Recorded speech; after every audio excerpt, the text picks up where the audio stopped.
Copy করাটা কোনো সময় কিচ্ছু করা যাবে না, এর ক্ষেত্রে তো অসম্ভব, মানে কপি করাও ঠিক নাই। এটা পরে বুঝতে পারবা, এটা আমি কইলে এখন বুঝতে নাই। কপি করাটা ঠিক নাই। ওয়াজের ক্ষেত্রে ঠিক আছে, অবশ্যই আপনি ফলো করা উচিত, একজন বালা মানুষের, একজন বালা লেকচারার অবশ্যই ফলো করতা, আমিও ফলো করি। তো তাই বলে প্রত্যেক তার শব্দে শব্দে আপনি কপি করতা, কিলা করছে না করছে, এটা আসলে ঠিক নাই, এটা ঠিক নাই।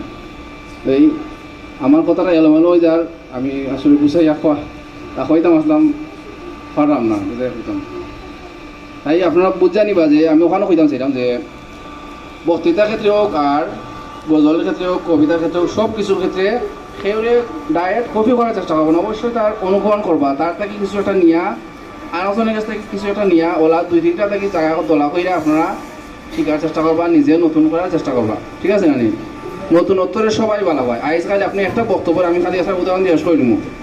আইজকাল আপনি আমি কই, আইজকাল হলো গাড়ি আপনার প্রতিযোগিতার জমানা, সেই তাকে সে আগ্রহে থাকতো প্রতিযোগিতার জমানা। যদি একটু ফলো করুন, যারা নিজের লোকে তাল মিলিয়ে চলতে চায়, অবশ্যই এটা প্রতিযোগিতার জমানা, সে তাকে সে আগ্রহে থাকতো, সবাই চায়।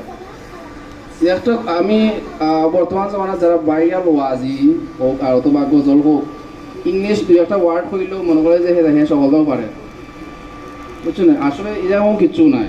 ইংলিশ হোক আরবি হোক, আপনার ভাষাটা যত সুন্দর শালীন হইব, সুন্দরভাবে বুঝাই জানি আপনার যোগ্যতা থাকবো, অবশ্যই আপনার মানুষের রেসপেক্ট করবো, বুঝছো না? ওগুলা একটু খেয়াল রাখবা।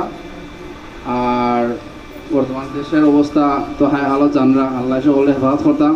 আপনারা ওই যে মাদ্রাসার কথা কইলাম, পাশের মাদ্রাসা কোনো একটা মাদ্রাসা আছে, অনেক দিন পরে বন্ধ আছে, খ্রিস্টান মহিলা মাদ্রাসা অনেক দিন পরে বন্ধ।